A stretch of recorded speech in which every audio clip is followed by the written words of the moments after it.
Welcome back. We're back in the building. Reaper 1300 Street Cartel back with another one. Bow. Mic check 1 2. What is this? Welcome back, y'all. Tonight we have a special guest, Mr. Boosted Catfish in the building. Almost time. It's almost time. We'll be on live at 8 o'clock Eastern Standard Time. I expect to see y'all there. You know what I'm saying? Don't be a fucking fruitcake. Yo, what's going on, everybody? Welcome. We're early. We are back. We got ourselves Boosted Catfish in the building. Reaper 1300 Street Cartel. Another plot for you guys. Adam, you already know. Go ahead, introduce yourself. You're the living legend in the role. No. Not everybody knows who the hell you are already, but yeah, go ahead, man. Not even close to anywhere near legendary status, but I do appreciate the compliments. Let's see. I've got a few different bikes. I've been in the scene for quite a while now. Let's I think we can all kind of contribute, growing up in the era of like the Fast and the Furious. So y'all start with the Hondas and stuff, and then you graduate after that.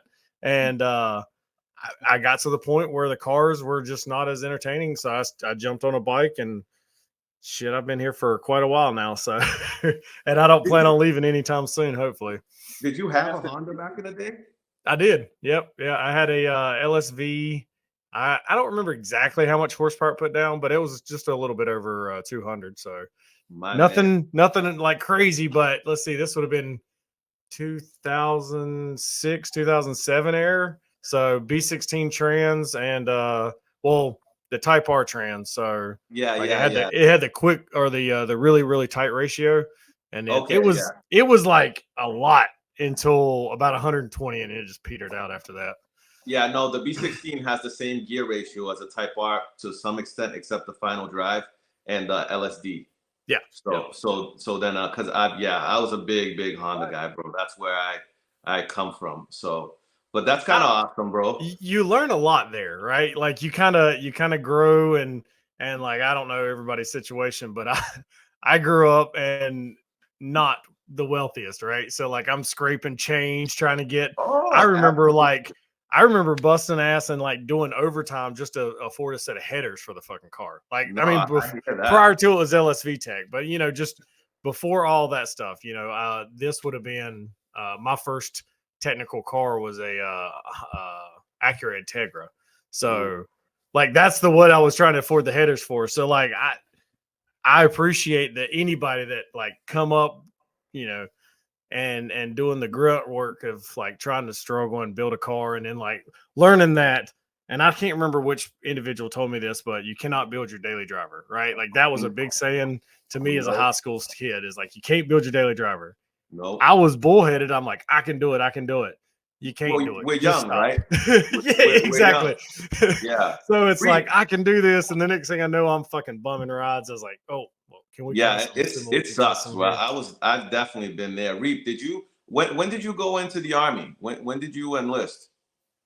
2003, man. Oh yeah, and Boosted, man. Thank you for your service, bro. Like, thank you for your service, brother. Absolutely. Yeah, y'all know what I'm about, so. No, I asked because I didn't know if you got into the car scene at all, or if you just jumped right into motorcycle. Yeah. I see it, man. I almost saluted, bro. Yeah, but I was curious, Reap.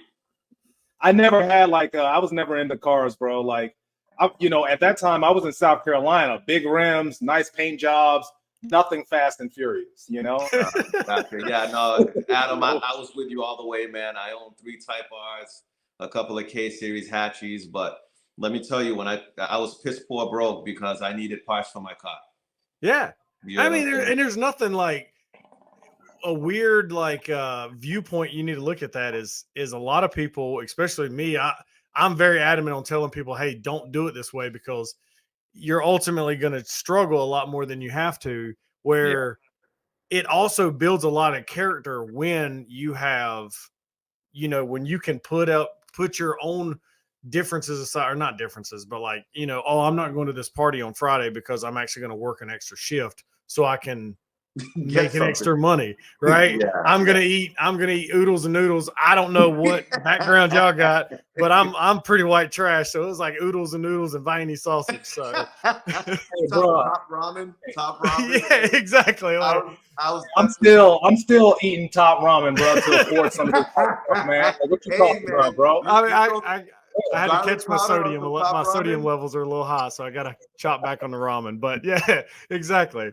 Hey, man, garlic powder on some ramen and fucking do you right. I don't give a fuck, man. It's a But, game changer. It's a game a- changer for sure. absolutely. What was the first bike, like some of your first motorcycles when you started transitioning over? So, well, hold on, let's not use that word. But I actually had a motorcycle when I was in high school. I had my first bike was I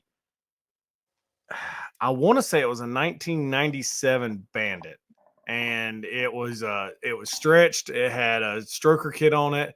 It had Mikuni carbs on it with the big, the big sliders that are make Yeah. clunky noise. I mean, they're just loud, obnoxious. They're cool. It was a cool bike, and I learned different things on that, and I'm trying to remember exactly how I got it. I want to say I did a lot of bartering when I was in high school, like because I could do different things. So I would either, work on somebody's car and get some money, or I would trade a car or get something and work it up. You just got what you used what you could. So either way, I got this bike in trade, and I remember like working on it all the time, and I painted it and kind of got it churched up a little bit, and I enjoyed the shit out of it. I'm like, this is a great bike, and I kept it for I don't know a year. Went to the service, and then but cars was always a little easier. And Reap, as you probably know, having a motorcycle in the military just isn't the easiest. For my experience anyway, because you got to gear up. I'm like, I know that bro. You remember the PT belts, bro, and the road guard vests? exactly. Like I didn't, much, they wanted you to wear high vis gear and all this stuff, and it's not necessarily like wearing that gear is not an issue. Like you should be protective, but man, you don't want to wear that. You're 20 something years old. You feel like the whole world's below you because you feel like you're king shit on Turd Mountain. But it's like you're just trying to get out there and you're just trying to get out there and have fun on a motorcycle. You don't want to wear all this shit, especially coming off base. And I don't know how it is for different military bases. Do what? Tom Cruise, Top Gun vibes. Yeah, exactly. Right. Yeah, that shit don't happen anymore on the base. So, no, like, and then like depending on what base you were at, I don't know how it is on every base, but Camp Lejeune was pretty well known about losing some motorcycles through some parking lots, right? So you don't want to have something you're investing money in. So I stuck with cars. Like that just kind of was the thing. Did Camaros, actually that's where the nickname originates from. Is I had a turbocharged 4th generation Camaro, and the name stuck. And it's funny when people like try to give you nicknames like, oh, this is going to be my nickname. None of that stuff ever sticks. Like whatever somebody gives you one and it sticks, it. It's like, holy shit. And that's exactly how the Boosted Catfish came around, because we were just all goofing off and talking shit. And one guy's like, man, shut the fuck up, you little. And I can't remember exactly what he said, but ultimately it turned into Boosted Catfish. And here I am fucking, dude, it's probably 14 years later. Still, this is my nickname. Oh, wow. Yeah, bro. That's fucking dope, bro. That's pretty dope. Yeah. So you started really getting into bikes after your service, assuming? Oh, yeah. So I rode a few while in. I raced a few while in, too, with the cars and stuff. And I went from the Camaro. I had an accident. I went to the vet. And the vet got very expensive extremely fast. I mean, that was a nitrous car.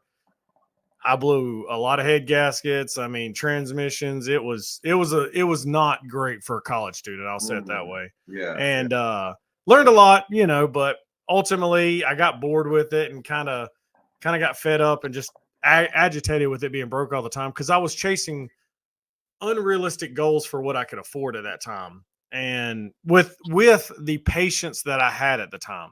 So as the older I get, the more patience I have where I can do stuff and be like, okay, I don't need to do this because I haven't got this yet.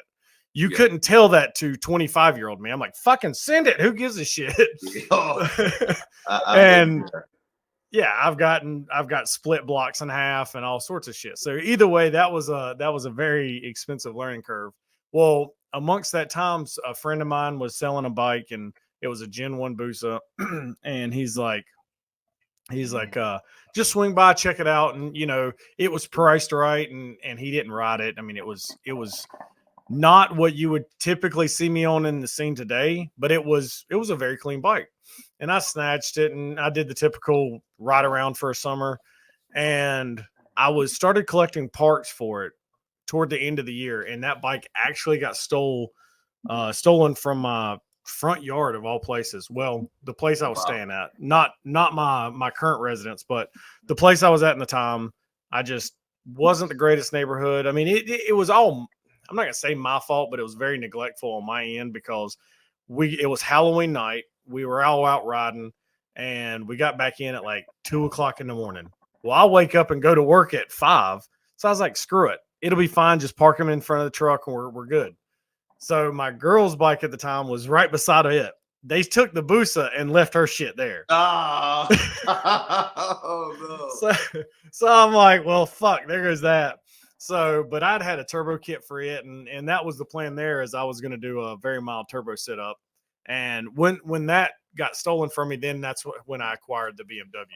And then I guess, as some of y'all might say, history was started to be made after that. Okay, that's what's up. Yeah, that BMW at one point, that BMW had a little bit of claim to fame. Yeah, I remember when you had it. So, like, what's going on with it right now? I still got it, actually. For a few years, I've been chasing. I think it was just shy of 2 years. I've been chasing kind of electrical gremlins on it, and it was potentially, at first it was throttle bodies. So I grabbed throttle bodies. I'm like, all right, cool. Oh, it's not that. And my apologies. It was TPS sensors, and there's 2 of them on that generation BMW. So it's like, well, what the fuck? So I ordered one, and then one came from Germany, and I had to wait for a ridiculous amount of time. I can't even remember. And when you're waiting for parts like that, you just kind of get burnt out. So it's not like I was working on it every weekend, but I just got it running the other week, and so far, knock on wood, it's still going fine. I can go out there, crank it up, and I've rode it around the block a few times just to make sure it seems pretty healthy. And then what I would like to do with that is I'm going to get it back into it's not going to be a competitive status anymore. It's just going to be something that's clean, something that looks good. It's probably still going to have, the theme, but it's not going to be like a hardcore competitive bike. What year? So it's either a 13 or a 14. Okay. And I know that sounds weird, but my buddy Christian at the time had a Gixxer. Well, I met him a little bit later with the BMW, and ours was 1 year away from each other. And I got so used to saying the opposite of them that I can't remember. Like, it's just blocked out of my mind. So I couldn't tell you if it's a 13 or a 14. Okay. You don't have a fuel cell on it? So it does currently, it does still have the fuel cell, but I'll probably go back to the OEM tank. That's kind of the plan, is to go back to an OEM tank. I was hoping to go back to the OEM tail and just make it like a clean bike, but I don't have the OEM tail set or the subframe no more. And the race tail is actually going to a gentleman in California, and the carbon subframe I have here, you have to run a race tail with it. So it's like, shit. So I've got to figure out exactly what I want to do there. I might just buy stock stuff and what carbon subframe you have? Carbomoto? It's the German company. Yeah. Moto? Yeah, it's that one. So I have all that stuff coming in, bro. I already have the subframe. The tail should be in a couple of weeks. If you want the stock stuff, I don't think my bike is ever going to go back to stock. So yeah, we'll definitely we'll chit chat about that, because I'm going to reach out to the person that has my subframe, because he's supposed to be giving it back. So my subframe was, without me knowing, but I mean, I'm not, by no means mad at it, but so somebody knew I had the subframe sitting here. It's in great shape. It's sitting there. Well, they sent it to a manufacturer to have it used as the template to start making subframes for the BMWs. Oh, okay. So Okay, not that I'm makes mad by any means. That's great. Like I'm glad it's being used to develop a product, but now I've got to figure out how to get that subframe back into my possession because it's technically Gotcha. mine. It's technically mine. And like I said, I'm not mad. I mean, just it, you know, as long as you got your measurements off of it, you know, and this bike is becoming where I can drive it a lot more often. I would like to say I'm going to put it back to stock wheelbase, but man, I'll be honest. As little as I've like rode it around the block and did some rips on it, kind of forgot how quick the bike is. So I might leave the arm on it and just tinker with it and kind of keep it like a, you know, a fairly decent running bike. A streetable bike that's decently fast anyway.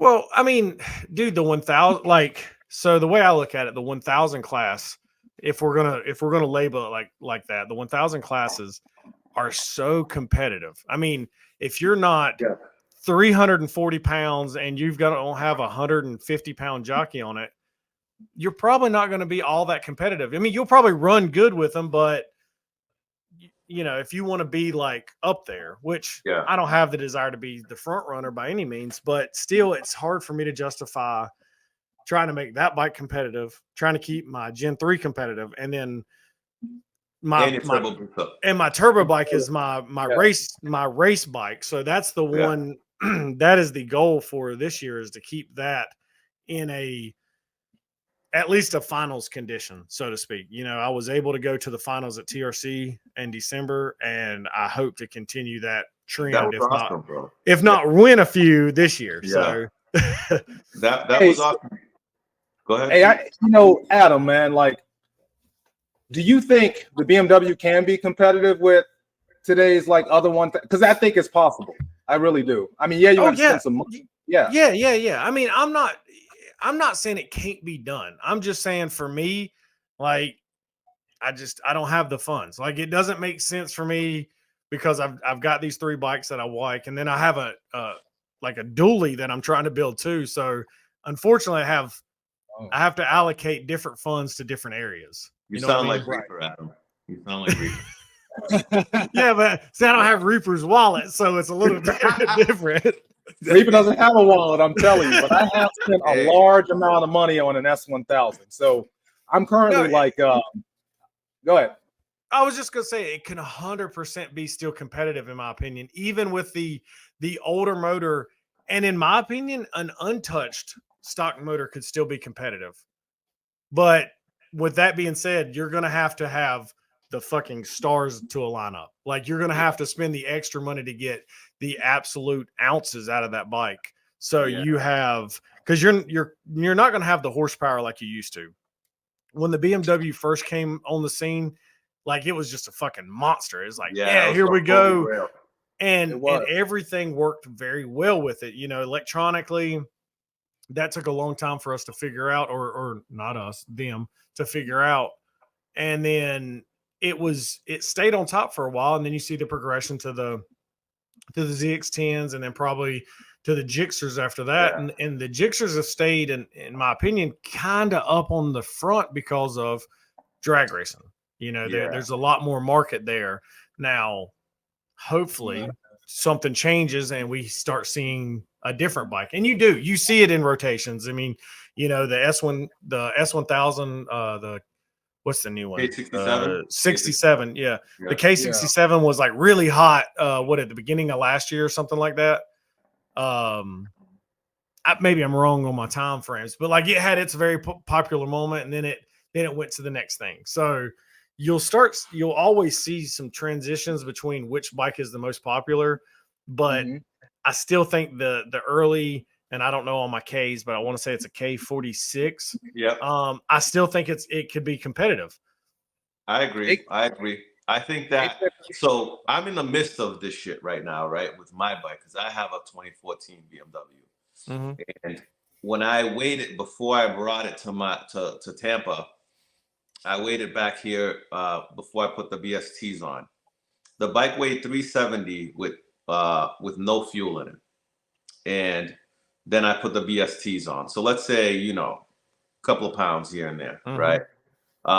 without the Carbomoto tail, you know, I'll probably be somewhere in the mid 360s or some shit like that, right? But that's still, unfortunately, BMWs are still under the gun when it comes to the motor itself is 20, 30 pounds heavier.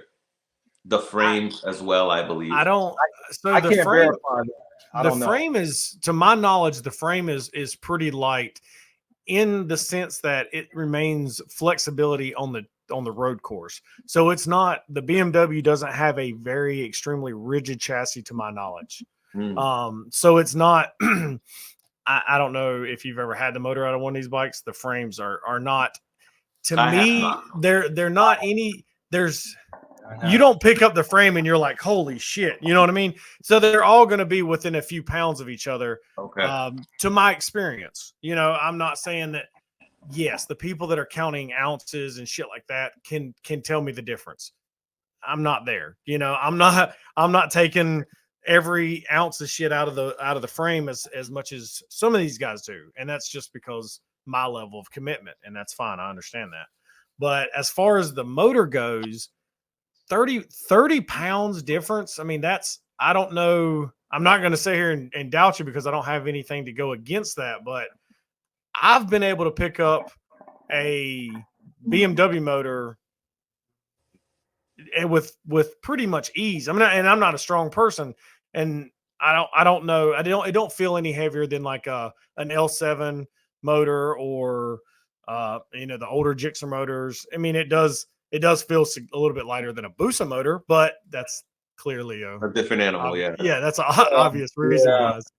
Different animal there, because I feel like, right, like where I'm in the 360s, if I had a Jigsaw and I spent the same amount of money, I'd probably be 15, 20 pounds lighter. I feel like, to a certain extent.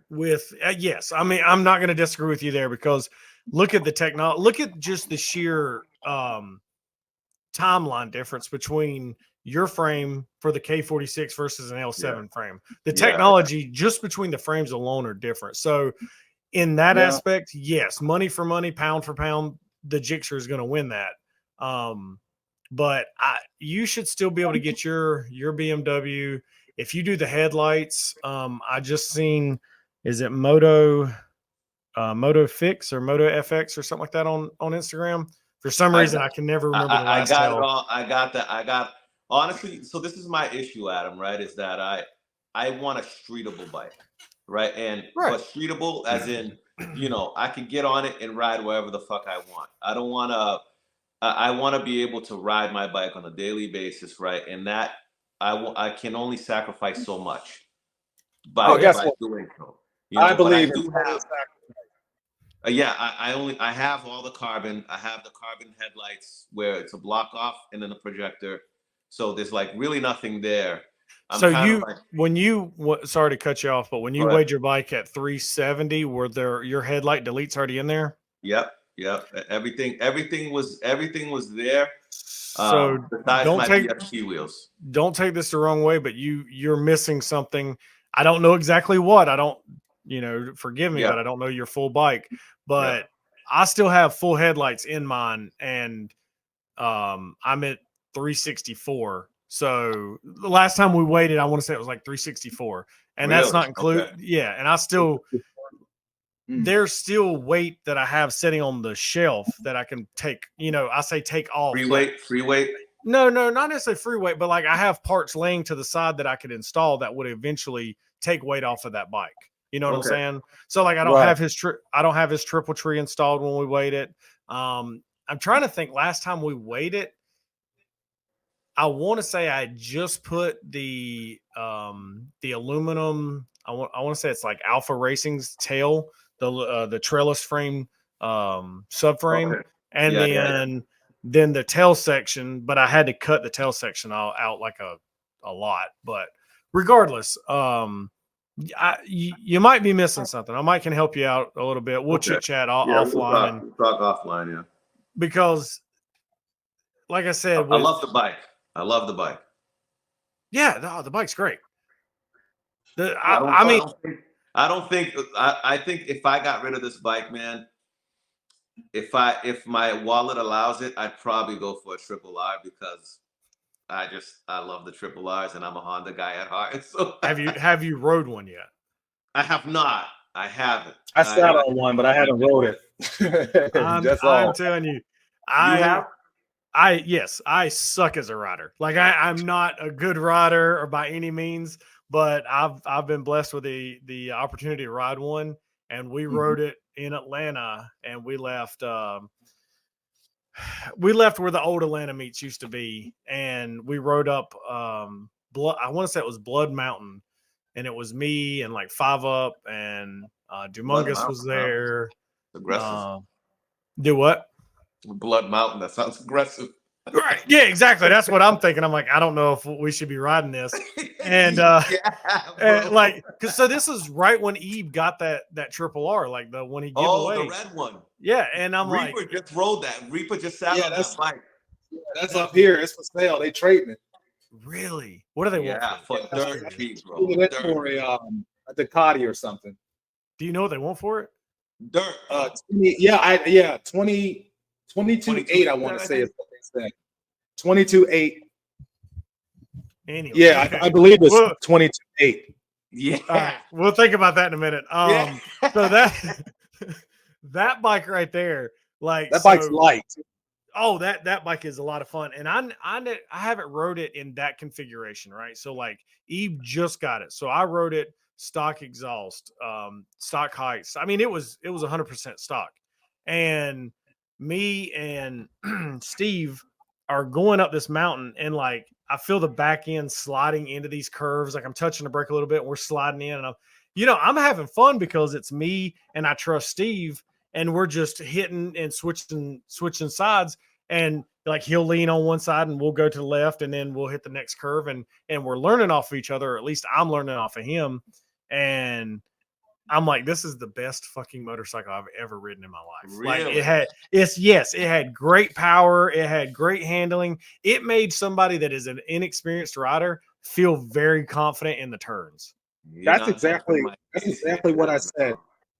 When I sat on the CBR, I was like, man, I would not mind riding this on the track. Oh, It dude, felt I'm like telling you, awesome on track. I don't know, and I'm sure it is still in the same condition, if not extremely better, with all the aftermarket parts and stuff they put on it. But that bike from factory, I don't know. I don't know how to say it, except for it was very blissful when you're riding that bike. Really?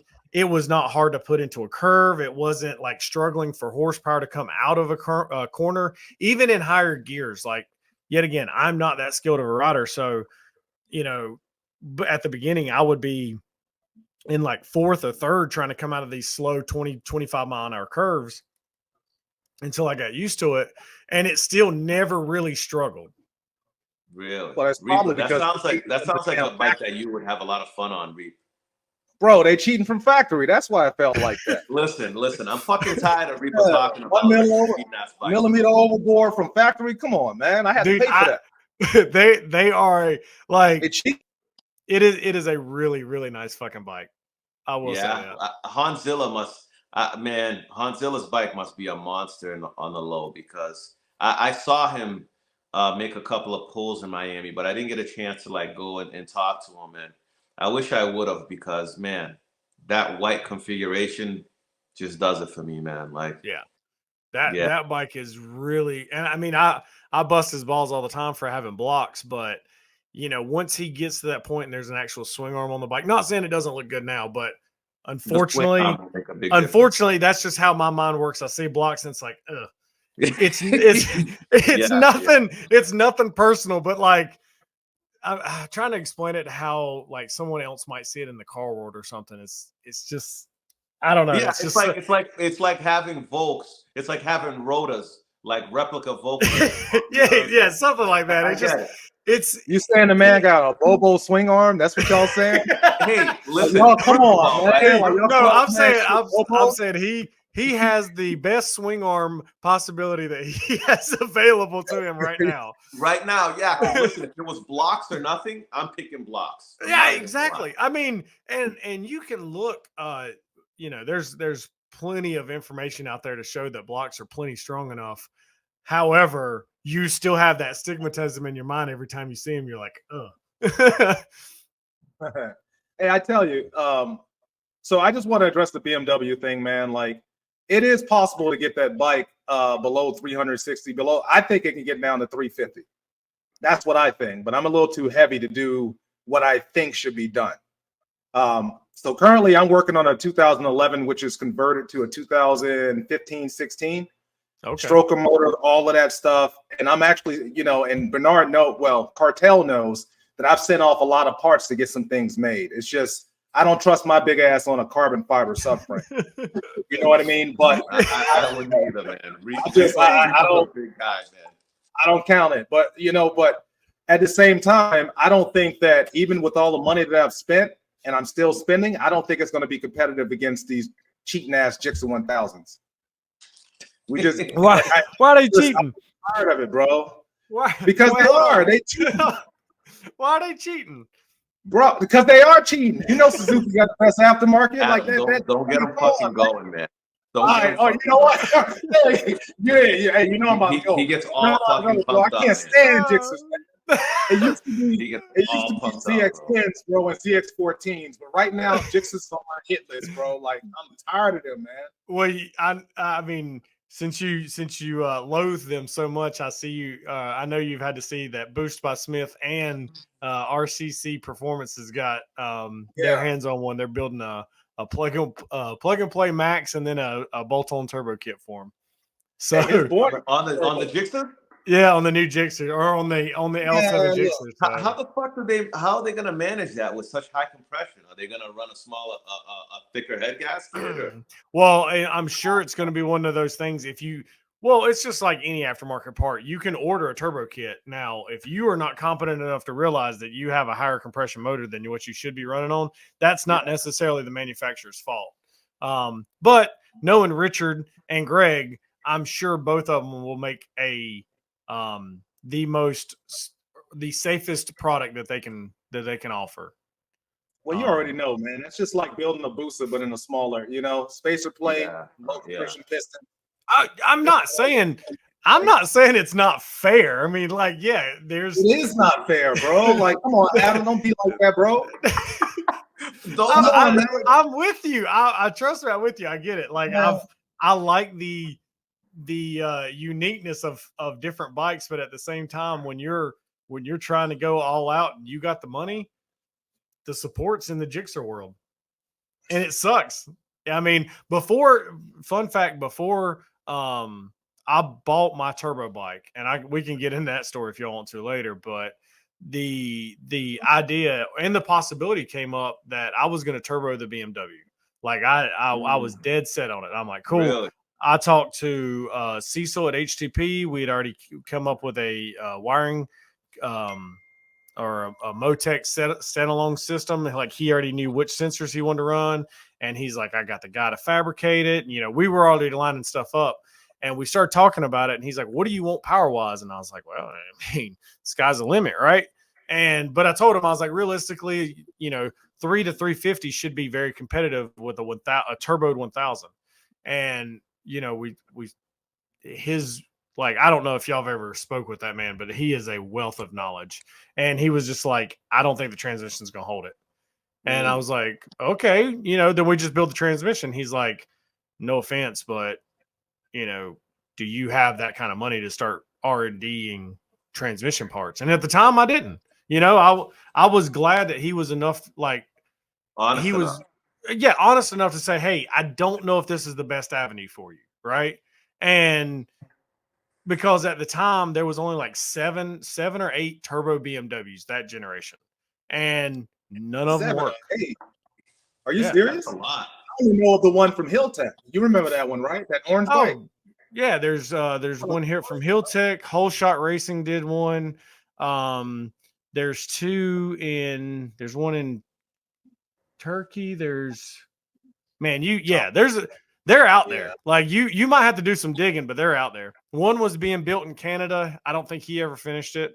So it's just because there's not the support there. The ideas are there. It's just, how do you tackle them? And then if you look for that generation, to my knowledge, I only know of one successfully running K46 on a standalone that still like was out running and doing like impressive shit, not just a one and done Hail Mary pass. You talking And is about that like what kind of setup was it? Was it a Turbo like the and fucking turbo sitting outside? Oh, it was a just an I want to say they sprayed it, but mostly it was an NA bike with Sidewinder. It was a drag bike. Okay. Yeah, You talking about wasn't a white bike? It was a white bike. no, it was Cross's bike. Oh, Hold on, I just Yeah, you broke up, Reed. okay. Yeah, there was another one with Max. Okay, So there was another one with the one you're thinking of, Max, was a 15 and up bike, and that was that belonged to Anthony. I want to say it was Anthony Leverett or his brother. Yep. Yeah. Well, you know what? I'm gonna try to put a Holly on mine, and we'll see what happens. So your issue with Holly is and I love the Holly ECU. Is just the sheer size of the device itself. Is that big? It's a big ECU. Yeah. I'm not saying you couldn't put it on there. You can by all means. I don't think so, though, Adam. I put them side by side and measured them. So the Holly HP Which one is about the same size as the stock. Okay. I was looking Not the Dominator. I was looking at the Dominators because how many inputs and outputs does the HP have? I want to say 2 or 3, but then I think they have adapters where you can adapt and then add extra ones onto it. You see what I mean? So yeah, once you start stacking stuff, I'm not sure on all that stuff, but I remember yet again, it's been some years now, but the Holly, if I'm not mistaken, did not have enough inputs and outputs alone on the ECU itself to run the bike in fully, just because of how many fucking sensors are on these things. Yeah. I'm in the process of looking at I got to get another unterminated harness, but I think the biggest thing is like counting the teeth on the crank and all of this. I think the crank's going to be the issue primarily. But I'm soon to find that out. Then I had a 7-inch for it, but I got to now go back and buy a 6.8 because it won't fit at the front of the bike. So you did what? I'm sorry, I didn't hear that. I initially bought a 7-inch screen for it. Remember the old school, like the 7-inch dashes that Holly came out with? Oh yeah, yep. I'm talking about the car guys love it, but then recently they came out with the 6.86, and so I think that's what I'm gonna have to go with, just because I think the 7 is just too big.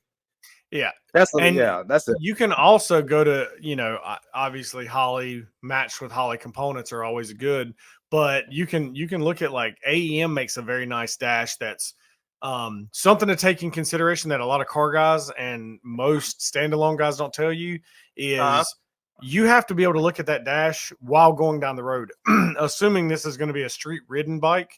Yeah.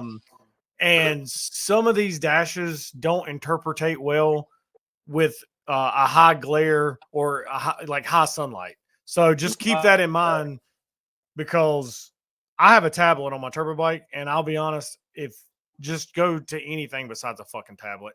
Like, it looks cool. Yeah, you can play movies and all that dumb shit on it. But you legit like a tablet for real? Yeah. It's just a Bluetooth tablet. It's nothing. Yeah. Don't get me wrong. It's nothing fancy. Everybody's like, "Oh, that's so cool." It's it's like basic with that ECU because they're Bluetooth compatible. So you Velcro a dash up onto your fairing stay, and then boom, there you go. Okay. And I can, I was, fucking with Ebe. I pulled Ebe's YouTube up and was like watching it going down the road and stuff, and he got a big kick out of it. I'm like, dude, this is just so simple. But the issue with that is tablets die, but you can wire a battery into that, or you can wire a charger into that, so that's not a big issue. They overheat, and then the one that I have is older, so it doesn't have the best sunlight technology. Now, if you find one that's like OLED backed or something like that, then a little different. And then, so you got to make sure it's visible enough to see during the day, but also not too bright at night, because our windscreens are clear. And then trying to go down a street with a high reflective windscreen is kind of annoying too. So, Okay. Right. That's like when you had those Raptor ship lights, man. It's so fucking bright, bro, off a clear windscreen. Exactly. It's that same concept. Yeah. And these are things I learned over time, like that.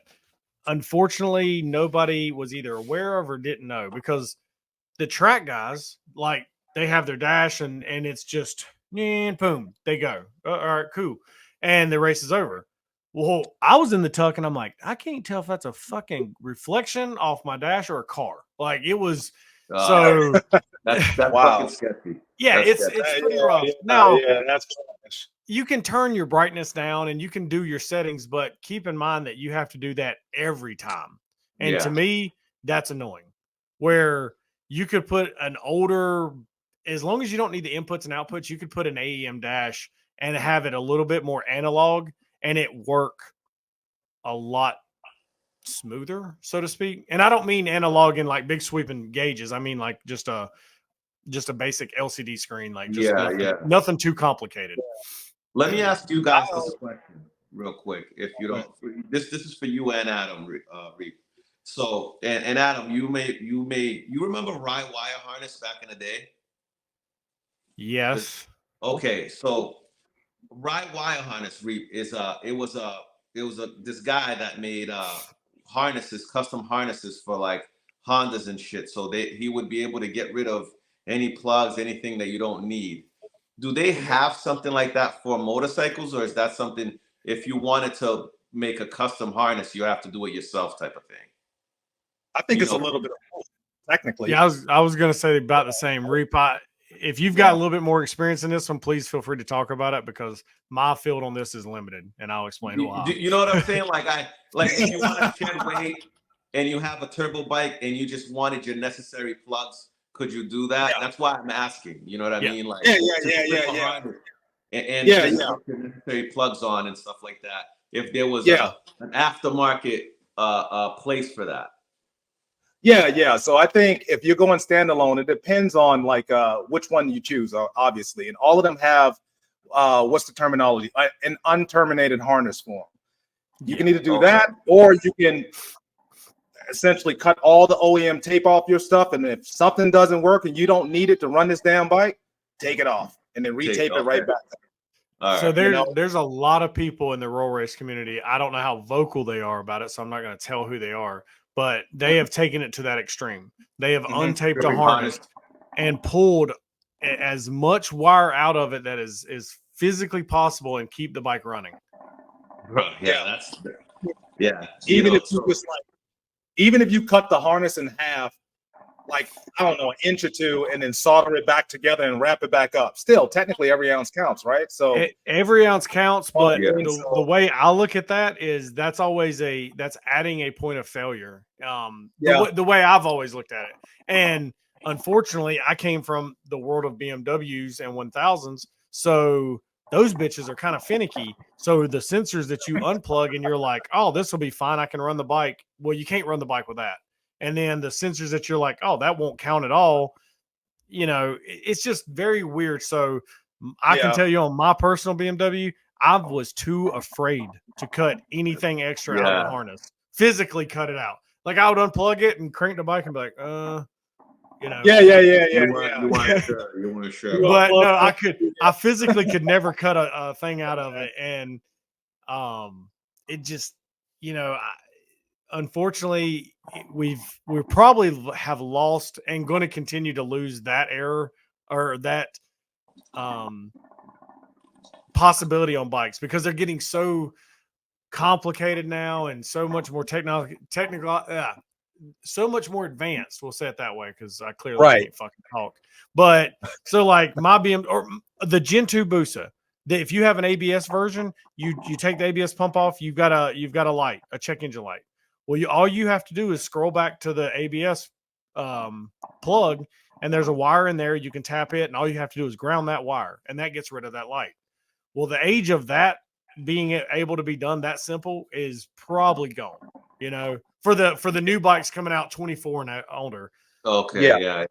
You know, my Gen 3 so for a while you could take the ABS modules and separate them, and they would run fine. They just wouldn't have any of the hardcore aluminum parts or any of the pump, the pump portions. And you could just leave the electronics kind of sandwiched somewhere as safe as you could. Well, my Gen 3, I'm like, cool, we'll just use the same old school mindset. Like, I'll just separate the pump. Yeah, separated the pump, and it fucking locked the bike in whatever mode it does. I can't even remember what it was. Oh, really? Yeah. And I couldn't use cruise control. I honestly couldn't tell if I lost any horsepower because that bike was sad on horsepower. So I was like, okay, fuck it. So I ended up ordering another one, and then Swiss cheese, like the bracket and some other shit.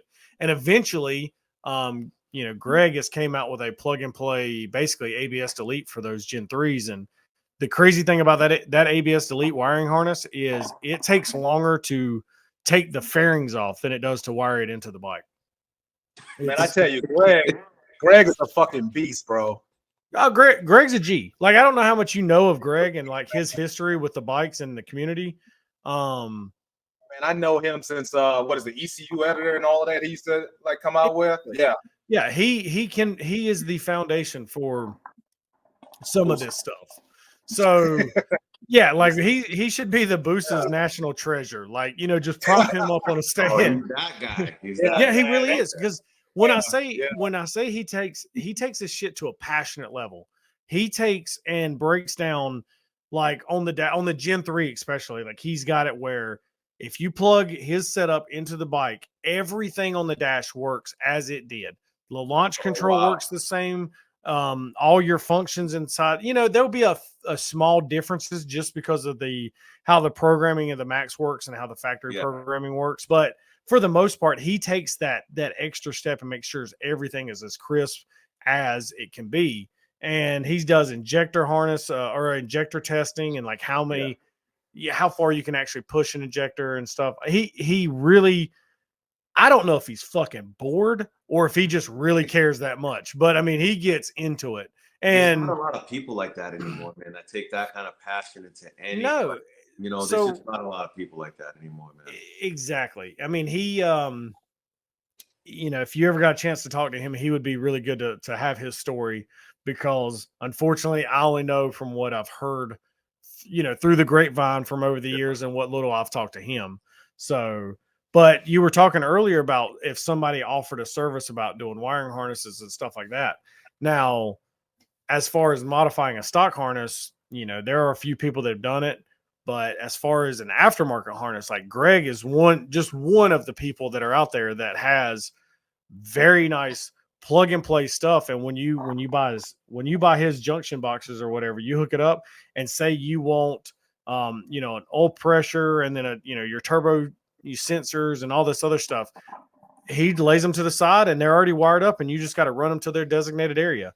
Wow. And he's ran it with I don't know how much he does this or offers a service, but he has ran it where he's got a factory harness on the wall and he can lay an aftermarket harness in that same length and knows how long each line needs to be or each terminal needs to be for that sensor.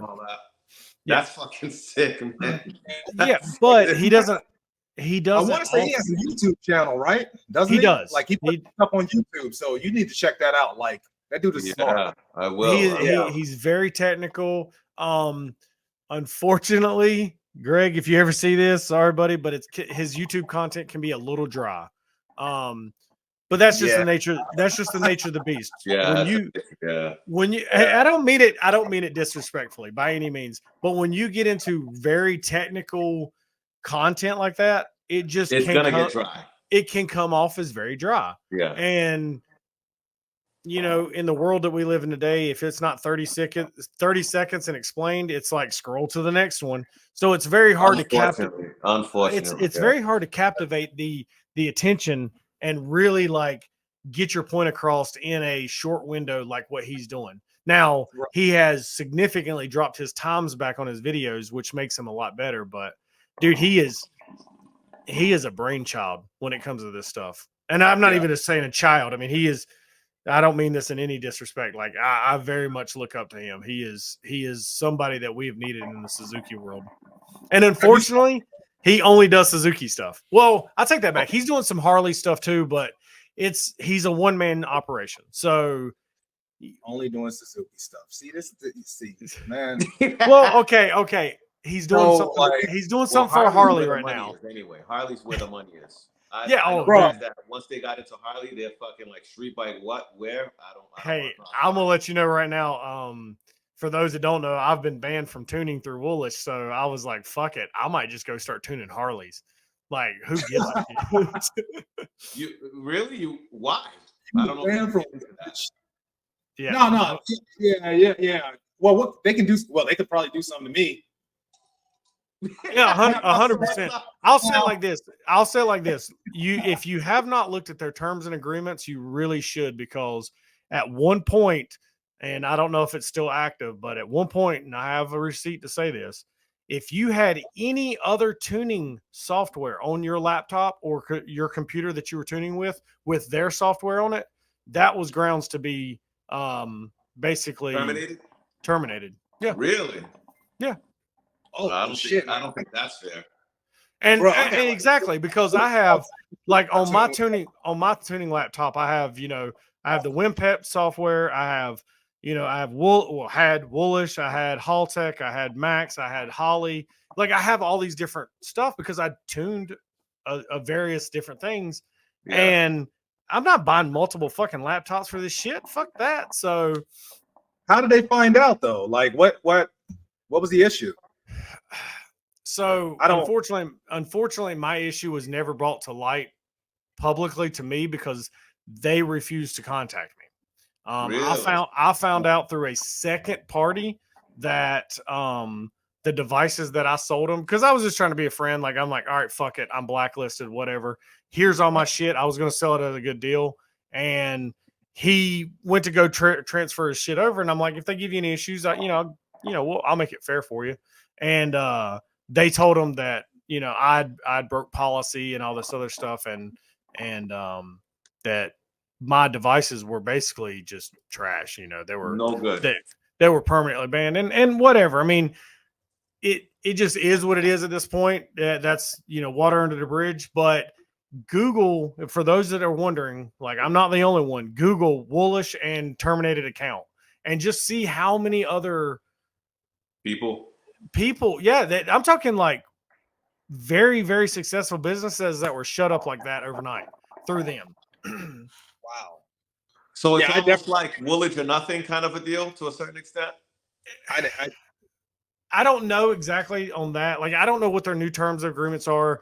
It seems like they're trying to get a little bit more prominent in the scene. But I don't know. Like, I can't speak on it, what their current, terms and conditions are. But at one point, yeah, it was weird. Like if you had Flashtune, which is a direct competitor of theirs, if you had Flashtune in their software, like you were damn near asking to get, You're done. But that's the thing though. Like I don't understand how. And now, so now that I don't know how much like middle-aged bikes you tuned. So like the Gen 2, the Gen 2 boosted to my knowledge is still open, but say the Gixxer, the 07 Gixxer, the 0708 Gixxer was an open sourced code because that was ACU editor shit, right? So that was also always supposed to be a free tuned, to my knowledge. Apparently that's not how it was once you start getting into some more of the information behind it. Mm-hmm. But now you pay for an 0708 license on Woolish, and you used to never do that. You never did that. I've tuned, I couldn't tell you how many 0708 Gixxers that I've tuned, and you never had to have a bin file for it. So it's like, okay, that's kind of weird. And then boom, why do I have to be connected to the internet to tune an 0708 Gixxer? That's weird. So doing research now, every time that you have to be connected to a bike, as you're sending your file to your ECU, it is also sending a file to them. Wow. Oh wow. So they have every tune that is basically installed into a bike through Woolish, they have access to it. To my knowledge. I don't know. I if don't I under like that I shit, don't man. understand. I don't understand. I don't understand. So it's not like this. To my knowledge, that's how it works, because I don't understand why you couldn't say that is not what you're doing with it. You might not actually be actively using it for that, but you're Mhm. collecting that information for some kind of data. Yeah. Why are you collecting it? Why did it go from not having to be hooked to the internet and not having to pay to bin files to now having to pay that stuff? Mm. Huh. So it's just a very interesting question. Nah, that's really interesting, man. That's really, really interesting. I didn't know that you tune as well. I used to, yeah. Well, You and I used still do. I still do a bunch of car. Well, not a bunch, but I still do some car stuff. And then, I still tinker with my personal stuff here and there. But Do you tune your ultimately, turbo boost up?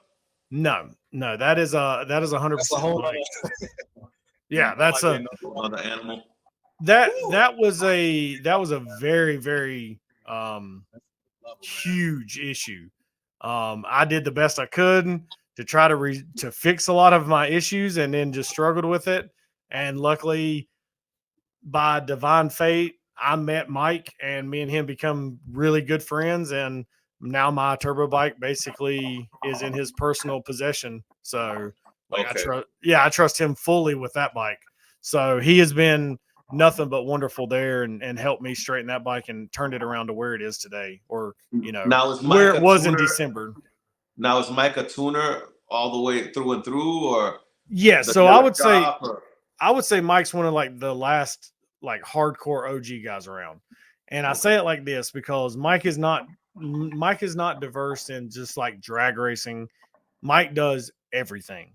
Mike was at one point was the Pirelli like distributor for the West Coast.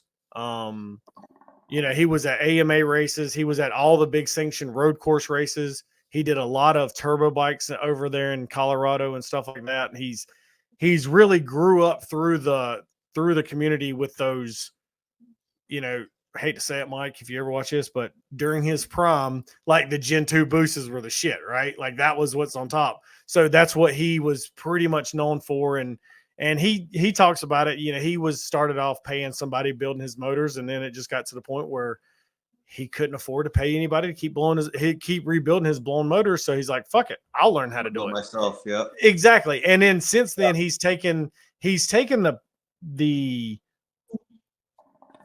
I don't know how to say it, but his attention to detail is like really spot on.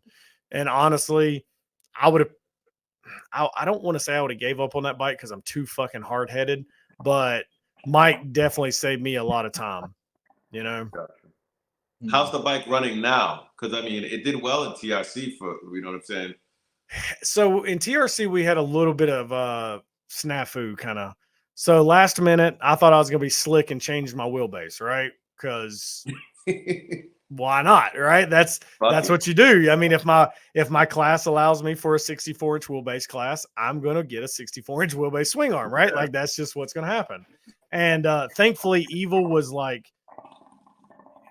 hooked me up with getting me the arm as fast as they possibly could, and it no fault of their own, but it was like last minute, right?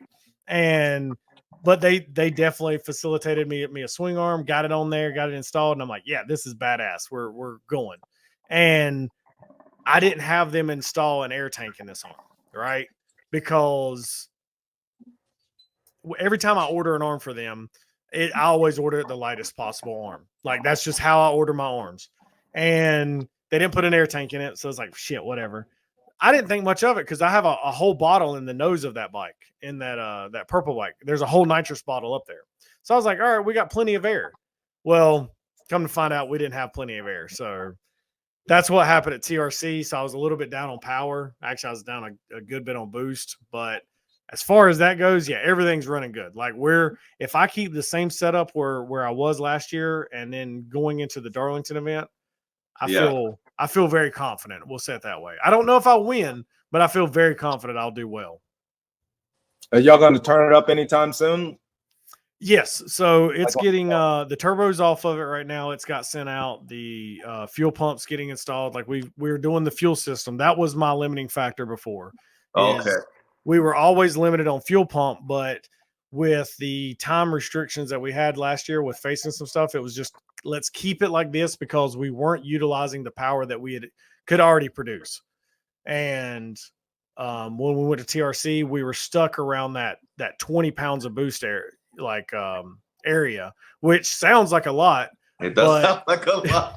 it's not like Yeah. unfortunately the turbo that I have on my bike just does not make power under 15 pounds of boost. Like, it still makes power. I mean, it does decent, but it really turns on after that. So is that why you were coming out the whole rolling anti-lag? No, that was me being kind of a bitch about it. Like, that bike still terrifies the shit out of me. So I'm getting used to it and trying to get more and more comfortable on it. But it was a mix between the way that Mike had the anti-lag set up. Is I had to be on it a certain time before it would be a boost, right? Like, that's clearly how that works. Yeah. Well, I was leaving because Darlington, or not Darlington, I'm sorry. Bradenton is so short of a run up that it's very hard for me to be consistent with how I got on the boost. And me trying to be fair to everybody, I would make sure they were beside me before I ever tried to get on the button. My fault. That's not nobody's issue besides my own. Well, now we've corrected that, and I can build boost fairly fast. So that should be resolved. I should be able to leave on more, and then I'll have double the boost more than likely. From what I was watching in the event, it almost sounded like the rolling anti-lag was not working to your advantage in that event. It doesn't. It's very hard on that because as much as we all want to be like, yeah, let's go from a 40-mile-an-hour roll. Everybody's like, let's go from a 45-mile-an-hour roll. If you listen to people's Instagram videos, they don't do that. They get close to 40 and then they'll start pushing up. Yeah, that's hard to gauge.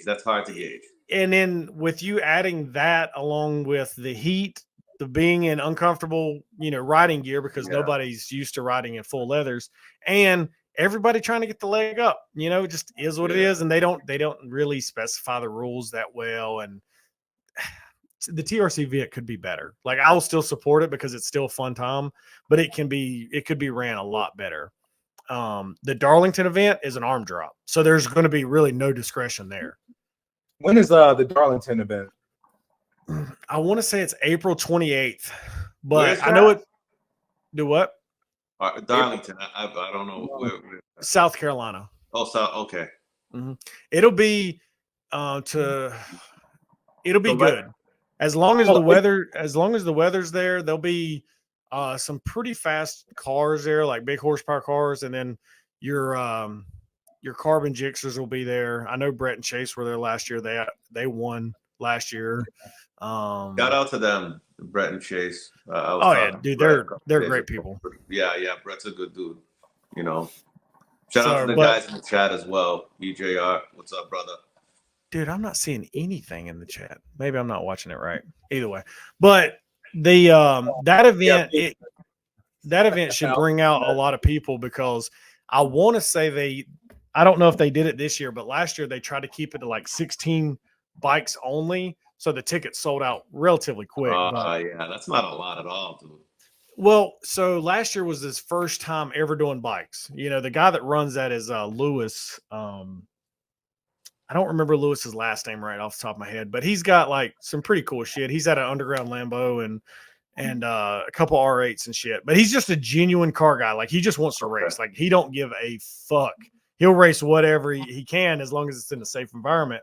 And thankfully through networking, he heard about the bikes and not having a place to run. So he's like, let's set y'all up a class and let's see how it works. And that's sick. Yeah, thankfully he gave us the opportunity. So fun fact about that event is he never had to rerun any of the bikes. Really? Never.